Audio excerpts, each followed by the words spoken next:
Hey everyone, you got the Bub031 here again, and this is going to be the May layout of 2023. This is the last one for the summer before the Art Empire show. I will be doing a video about that later. So, sit back, relax, and enjoy.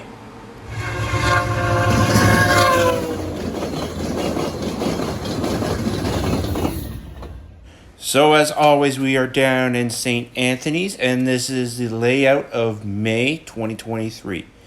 It went up really quick Friday night, and we got it running pretty early around 8:30.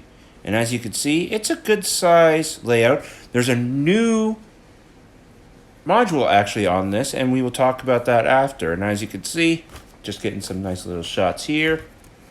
Oh yeah, it was a good running session. So, of course, we're always going to start off at the traffic superintendent, and as you can see, we have the board here with every single local. You're only allowed to take 7A or 7B out once they cleared the one new module, which I will talk about.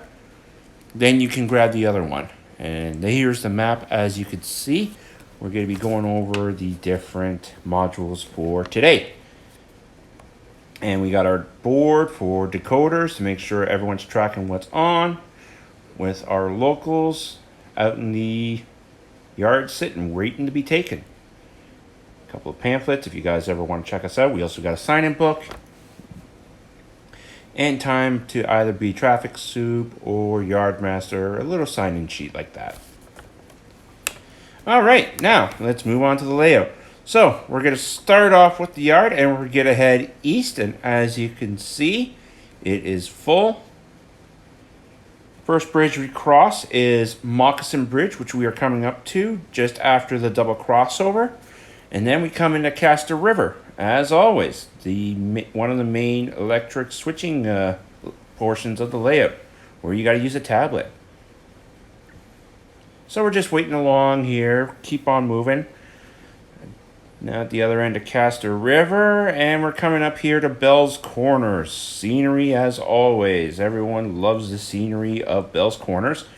Always so much to come around, and it's actually, I've realized, it's elevated track. We're now moving across Rideau River with a single crossover.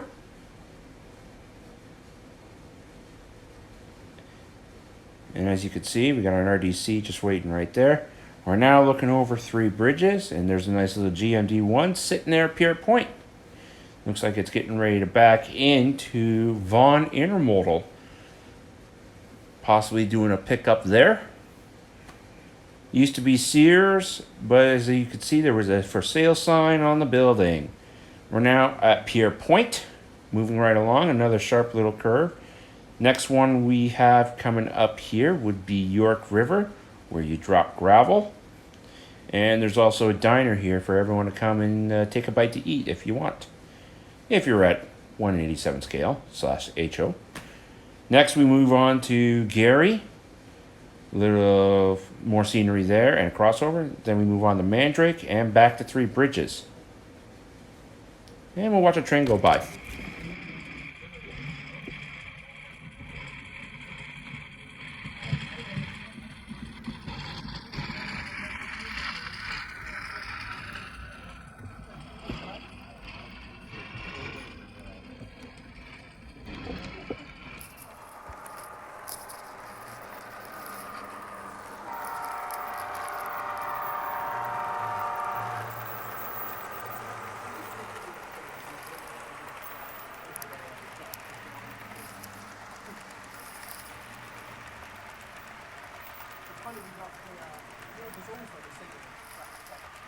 But it's not here because we've got a big branch line. Instead,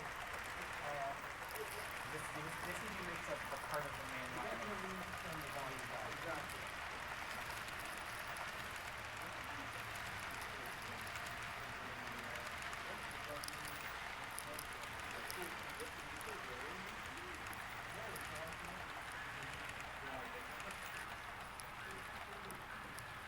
So actually that was two trains that went by, and as well we got a still shot of 6454 here before it got repainted.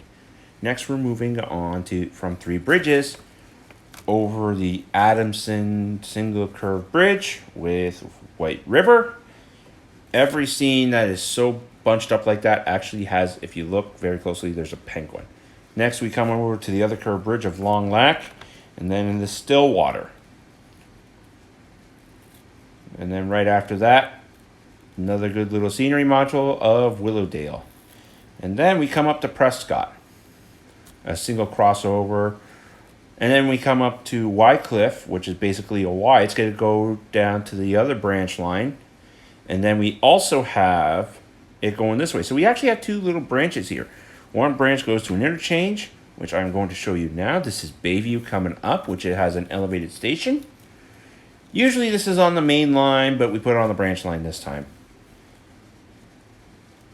So we got an upper station and a lower station there to sit. And I'll give you a quick view of what usually you see a locomotive doing when it's actually going through here. Yeah, that looks awesome. All right, we're still at Wycliffe here. Now we're coming around to Ottawa River, which is just a big curved bridge. Next, we have Rock Cut, which goes from double main to single main in Fremo. Now, this is a new module coming up. Here we have Brantford. This has been updated completely. It used to be only 8 feet. Now it's actually around 14 feet of module. Ben has done a massive job and a fantastic job actually making what this is. This is basically going to be looking like the Massey Ferguson tractor factory in Brantford. And it is just massive. Like, look at it. It's huge. A lot of switching. I was actually the first one in here with my SD30 Eco just trying it out. So that's the track map of what it's going to look like. And here is the overview. All right, let's move on to the west. So we're starting back at the yard now, and now we're going to be moving west. Got a couple of locomotives running around and all that. And as well, we have the engine facility and a quick through freight for new engineers coming on. They can actually sign that little train out, pull it around, just to have some fun. Now, so there are some nice locals that sit in that local yard. Okay, we're on to MP Foods and Vesta. 2 trains usually come into here, only one at a time. They do some work. Food and concrete and a transfer. Next we come around to Fallowfield Station. And yes, it looks like the actual Fallowfield Station. Especially with the cows out in the field. And the OC Transpo buses. Next we are on to Spencer's Gap and then Deerfield, which is a little crossover. And then we come across Jock River, which is a single crossover moving from left to right hand running. Here we are at Mason Creek. Usually it's either gravel or logging or it's another transfer that's there. And we'll go down that branch after. Then we come up to Glen Tay, which has a bottling facility and a scrapyard, as well as a transfer track for if we want to make the modules go straight instead of curve around. We now move on to South Keys, another big station module, 12 feet of running track. Man, this thing's massive.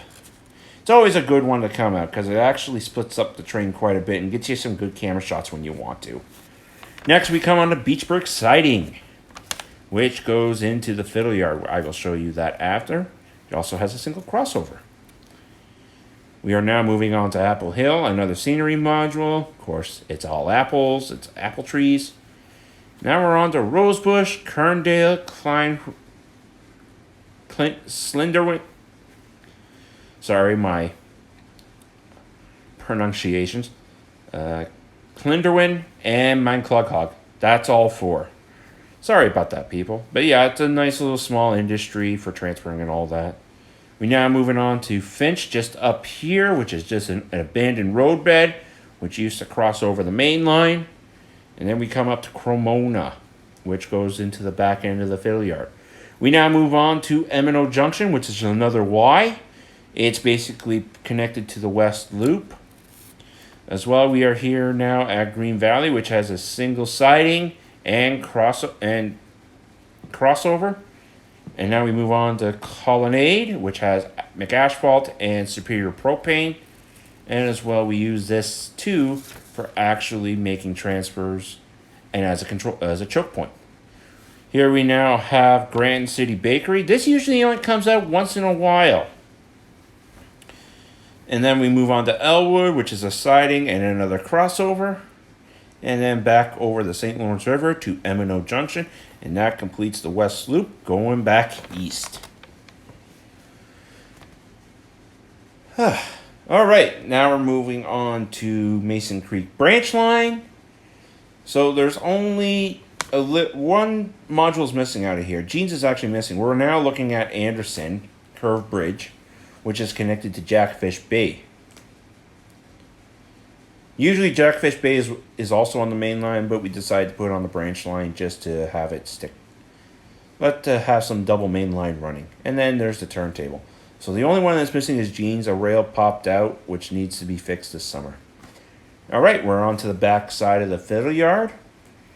And of course, this is always for through freights. And as you can see, there's a double stack intermodal waiting to go. And there's a graffitied rail car right there. And as you can see. Oh yeah, anyone can take out anything there. Just set it up. You just got to make sure once you're done with it, you either take it off and put it back. Next, we move on to the road foreman's desk. This is for programming locomotives. You can either do it at the laptop with ESU, or you can put it on the track underneath where the brain is, which I will show you, that runs the layout. Usually a piece of track there is there, and that's for JMRI. And here is the Wi-Fi for the Digitrax and all that. Moving on to the back side of the yard, you can see all the slots for the locals. There's actually quite a few locals sitting in the yard this time. But each track, it has a local or two waiting to go. Oops, that happened. That sort of split. Whoopsie. And as well on the back side here, this is where if a car is broken, it can be fixed. And that's pretty much it for the layout, everyone. So this is our last layout for the year until September timeframe, except for the show in Armfire, which will be next weekend. So if you guys are in the area, come on down, come visit. Come see so much stuff going around. But other than that, thanks for watching these layout tours, everyone. We'll be back in September. And as always, make sure the signal's green and keep moving down the line.